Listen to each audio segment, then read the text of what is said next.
Assalamualaikum warahmatullahi wabarakatuh. Perkenalkan, nama saya Amal Maulana Rahman. Saya di sini sebagai host segmen pertama dalam podcast Di Balik Algoritma. Episode kali ini kita akan membahas topik yang sangat menarik dan penting di dunia teknologi, yaitu algoritma backtracking. Pada kesempatan ini juga kita memiliki seorang narasumber spesial yang akan membantu kita lebih memahami konsep ini, aplikasi serta tantangan yang ada. Sebelum kita mulai, hari ini saya akan menjadi pemandu Anda untuk mengupas tuntas mengenai algoritma backtracking. Sebagai pengantar, algoritma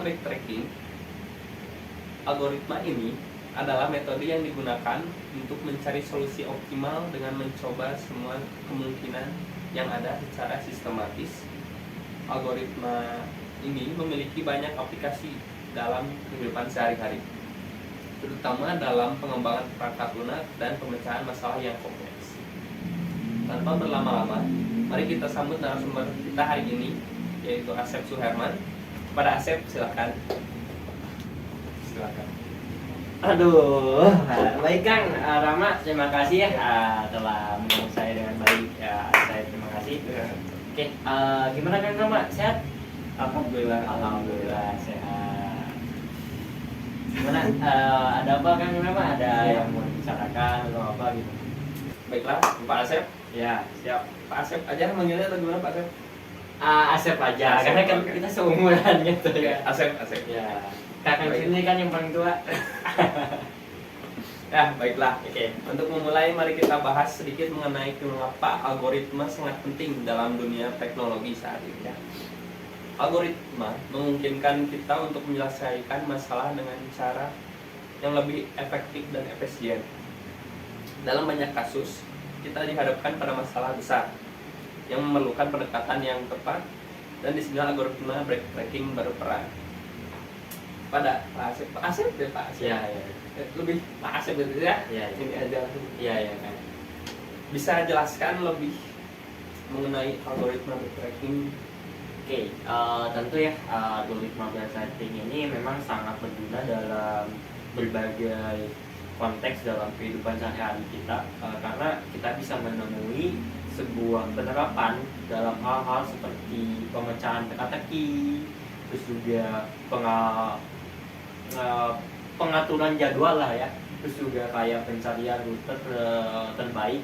Misalnya kita mau mencari rute terbaik jalan gitu di Maps gitu kan, sekarang udah ada backtracking. Bahkan backtracking ini udah ada di AI gitu, pengembangan AI. Jadi intinya di sini backtracking ini adalah metode untuk mencari sebuah cara untuk berbagai kemungkinan dan memuat jika menemukan jalan buntu gitu. Nah, kemudian backtracking ini berperan untuk pendekatan yang berbeda. Jadi ini Kang Rama. Jadi backtracking ini membantu kita untuk mencari solusi, mencari akar permasalahan. Cara tercepat gitu. Cara tercepat, tapi bukan cara tercepat, karena backtracking ini belum tentu cepat juga gitu, karena gimana kita mencarinya. Kalau misalkan mencari masalah yang konteksnya besar, ya bakalan lama gitu. Tapi backtracking ini bakalan optimal banget gitu. Menarik sekali berarti. Jadi backtracking ini memberikan fleksibilitas gitu, Nah, maksudnya. itu ya kan. Dalam menangani berbagai jenis masalah gitu. Ya. Ya, bisa dibilang salah satu contoh sederhana dari algoritma ini adalah saat kita bermain teka-teki, sudoku. Ya, betul yang. Jika kita salah menempatkan angka gitu kan, sudoku kan harus 1 sampai 9 gitu kan, ketika kan. Betul Kan? Nah, sekarang bisa jelaskan lebih lanjut lagi gitu kan. Apa Tentu, saja jenis-jenis algoritma ya populer yang sering digunakan? tentu bisa. Backtracking ada beberapa, ada 3 macam ya.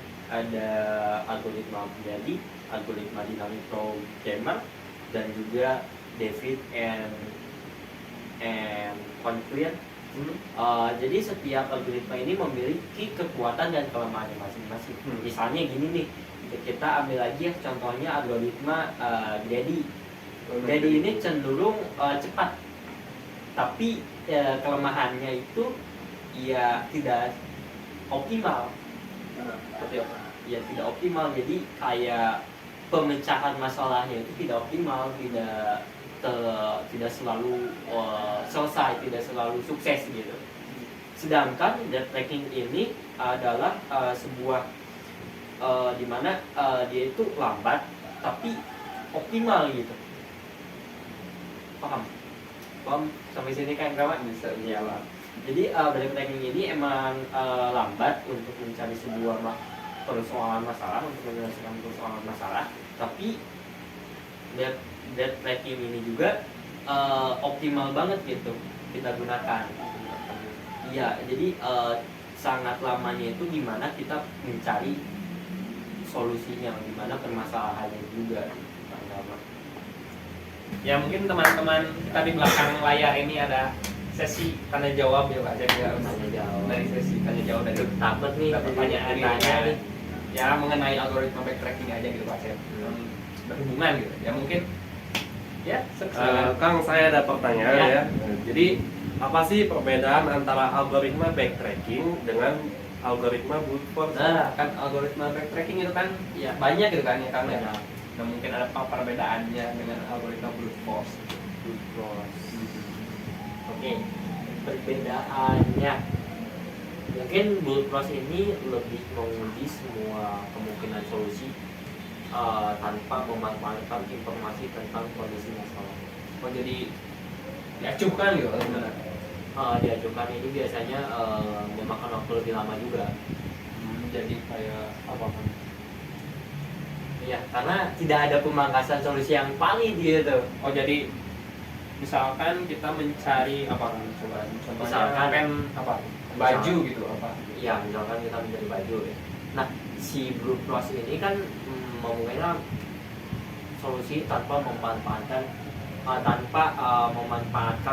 informasi. Jadi misalkan sebagai ini informasinya ada, tapi di brute force ini tidak menentukan Misalkan baju apa gitu, ya, apa gitu. apa. Jadi yang ukurannya apa? Oh yang ditampilkan baju doang gitu. Iya gitu. Ukuran warna seperti itu enggak gitu. Nah, Gitu. betul kayak gitu. Jadi antara brute force itu kayak gitu. Backtracking, backtracking apa tuh backtracking coba? Untuk backtracking Perbedaannya. itu menggunakan pendekatan sistematis. Pendekatan sistematis. Ya. Pendekatan sistematis dengan memangkas jalur solusi yang tidak mungkin menghasilkan hasil yang valid. Jadi kan tadi kalau misalkan dari brute force ya ini biasanya memakan waktu lebih lama karena tidak memangkas tidak solusi itu. ada pemangkasan gitu, Oh. tidak ada pemangkasan solusi yang tidak valid. Sedangkan dari brute force itu harus diwajibkan. Untuk backtracking harus diwajibkan gitu. Backtracking ini untuk diwajibkan menghasilkan hasil yang valid. Yang sesuai Yang gitu, sesuai. kita sebagai pengguna cari gitu kan. Seperti itu. Mungkin menjawab untuk yang di belakang layar. Nah, terima kasih ya Kang. Mungkin ada pertanyaan kedua. Ya mungkin tadi untuk pertanyaan pertama ya sudah cukup kan. Untuk pertanyaan kedua mungkin Pak Asep ada lagi gitu Ada lagi yang mau ya. bertanya? Ada nih Kang, salah satu pertanyaan dari teman saya nih. Apa tantangan utama dalam mengimplementasikan algoritma backtracking untuk masalah-masalah yang besar? Masalah besar. Kan backtracking itu kan tidak memangkas kan tadi, tapi untuk masalah besar kan gimana? Masalah besar. Nah, untuk tantangan utamanya sih untuk masalah besar itu dalam mengimplementasikan algoritmanya. Ceritanya oke. Jadi backtracking ini pada masalah besar adalah kompleksitas waktu yang tinggi. Kita waktu tinggi. Ya. Jadi karena backtracking ini mencoba semua kemungkinan solusi. Ya tidak memangkas kan? Tidak Backtracking memangkas. Jadinya harus valid gitu, harus sukses. Jadi makanya jumlah langkah yang diperlukan bisa sangat besar juga. Terutama untuk masalah dengan banyak elemen atau simpul. itu simbol. Ya, Banyak elemen banyak dimasukin gitu kan? ya banyak dimasukin seperti itu. seiring bertambahnya juga ukuran masalah, ruang pencarian, solusi space tumbuh secara eksponensial. Jadi yang mengakibatkan waktu eksekusinya itu sangat lama juga. Jadi butuh waktu yang lama gitu kan untuk Butuh masalah waktu yang yang besar gitu kan. Masalah yang besar. Seperti kita halnya kan kalau misalkan ada masalah, kita kan menenang terlebih dahulu, menenangkan pikiran terlebih dahulu daripada kita harus cepat untuk beres masalah, emosi, betul nggak? Betul ya. Jadi untuk mengatasi masalah ini juga seringkali perlu dilakukan pruning yang saya tadi katakan. Jadi atau pemangkas. Jadi kan pruning tadi saya menjelaskan bahwa pruning ini memotong cabang yang tidak mungkin menghasilkan solusi yang baik. Memotong cabang berarti yang tidak memungkinkan itu kan. Ya, yang tidak memungkinkan untuk solusi yang terbaik lah, yang valid gitu. Jadi serta penggunaan teknik lain seperti memorization untuk menyimpan hasil perhitungan yang sudah dilakukan. Jadi ada lagi nih metodenya nih, ada lagi yaitu namanya memorization untuk menyimpan hasil perhitungan yang sudah dilakukan. Menyimpan. Oke. Mungkin apa tadi?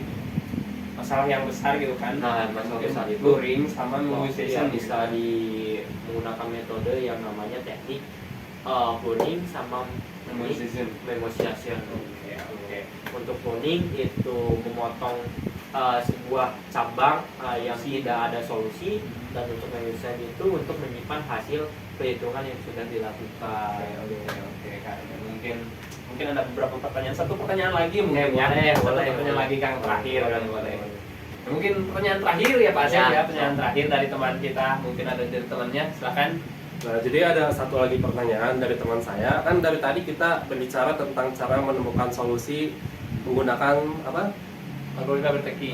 Algoritma backtracking. Namun apa yang terjadi jika backtracking tidak menemukan solusi? Tidak menemukan solusi kan algoritma backtracking tadi menemukan solusi seperti itu kan Pak Asep ya. Memangkas gitu. Tapi ini tidak menemukan solusi di dalam algoritma backtracking. Mungkin Pak Asep bisa menjawab. Jadi mungkin untuk kayak pemangkasan tadi gitu ya, kayak tadi kan adanya pruning, adanya memorization. Kalau pruning itu kan memotong cabang yang tidak ada solusinya, tidak. Ya. Kalau planning kan menyimpan hasil data gitu, menyimpan hasil data, betul. Menyimpan hasil datanya. Mungkin tidak ada solusi apa? Kan dia menemukan solusi ini untuk algoritma backtracking bagaimana Pak? Nah, jika sebuah algoritma backtracking tidak menemukan solusi, itu berarti bahwa setelah mencoba semua kemungkinan yang valid, Ya. tidak ada solusi yang memenuhi kondisi masalah. Jadi tidak ketemu gitu. Tidak ketemu. Ya, tidak ketemu sih solusi tersebut gitu. Kayaknya nyumput deh. Hide and seek gitu ya. Cari gitu. Tapi tidak ketemu. Nah, tidak ketemu. Tapi algoritma ini akan berhenti dan mengembalikan hasil yang menunjukkan bahwa solusi tidak ditemukan. Jadi kalau misalkan emang misalkan dari awal tidak menemukan solusi, si algoritma backtracking ini bakalan berhenti dan juga mengembalikan hasil yang menunjukkan bahwa solusi tidak ada. Bukan error berarti kan? Bukan. Tapi tidak menemukan solusi yang tepat, tidak menemukan hasil yang valid, valid, tidak menemukan hasil yang valid. Oke. Setelah mengeksplor semua pilihan yang mungkin. Dan juga sebagai contoh ya, dalam masalah endpoint. Jadi jika backtracking ini tidak menemukan konfigurasi ratu yang aman di seluruh papan catur setelah mencoba semua kemungkinan, misalkan jadi konfigurasi ratu yang di papan catur Iya, iya, iya. disuruh papan catur serta mencoba semua kemungkinan, maka akan dikembalikan hasilnya menunjukkan bahwa tidak ada solusi yang mungkin ada untuk ukuran papan catur tersebut. Namun perlu dicatat, Ya. kalau perlu dicatat juga, Nah, catat ya, untuk yang di belakang catat. Catat. Gimana Pak? bahwa jika algoritma backtracking ini dikombinasikan dengan teknik lain seperti pruning, maka ia akan Pruning, ya. menghindari eksplorasi jalur yang tidak mungkin memberikan solusi pilot. Jadi misalkan kita menggunakan kombinasi dengan teknik lain seperti pruning juga nih yang saya sudah jelaskan tadi, tidak mungkin memberikan solusi pilot. Jadi menghindari eksplorasi itu, menghindari eksplorasi memberikan sesuatu solusi pilot untuk tidak mungkin. Jadi ketika kita menggunakan pruning, kita itu akan dihindari untuk eksplorasi jalur yang tidak mungkin memberikan solusi pilot yang dapat mempercepat proses pencarian dan mengurangi waktu yang diperlukan. Oh, jadi untuk yang tidak mungkin seperti macet kan ya kan? Nah, ya. Yang macet jadi yang dijalurkannya yang lancar Nah, gitu. itu Oh, yang seperti lancar. itu. Jadi kan Bukan dengan adanya sistem pruning ini kan kita memotong cabang, memotong cabang yang tidak diperlukan, yang tidak ada solusinya. Jadi ya udah gitu. Kalau misalkan macet, ya kita cari jalan lagi, Cepat, cari gitu kan. cepat lagi gitu. seperti itu ya. Untuk oh, ya, seperti itu. Agar tidak stuck di sana. Betul, betul. Ya mungkin sekian ya Pak Asep ya. Ya. Pertanyaannya dari yang di belakang mungkin Pak Asep sudah menjelaskan tadi apa pertanyaannya saja yang diberikan. Terima kasih untuk penjelasannya ya Pak Asep ya. Ya. Mungkin sekian penutupan saya. Terima kasih atas Pak Asep yang sudah datang Ya, hari terima ini kasih banyak. menjelaskan Terima kasih tentang banyak. algoritma backtracking, blurring tadi, memoization dan sebagainya. Ya terima kasih untuk Pak Asep Ya. yang sudah hadir, sudah menjawab pertanyaan-pertanyaan dari teman-teman kita yang di belakang ya Pak Asep ya. Mungkin kita akhiri segmen pertama yang menjelaskan tentang algoritma backtracking. Tapi untuk segmen kedua kita untuk minggu depan yaitu ada algoritma branch and bond Pak Asep. Ya. Mungkin Sukses, untuk sukses. narasumber berikutnya kita tunggu ya. Terima kasih. Sekian dari saya. Wassalamualaikum warahmatullahi wabarakatuh.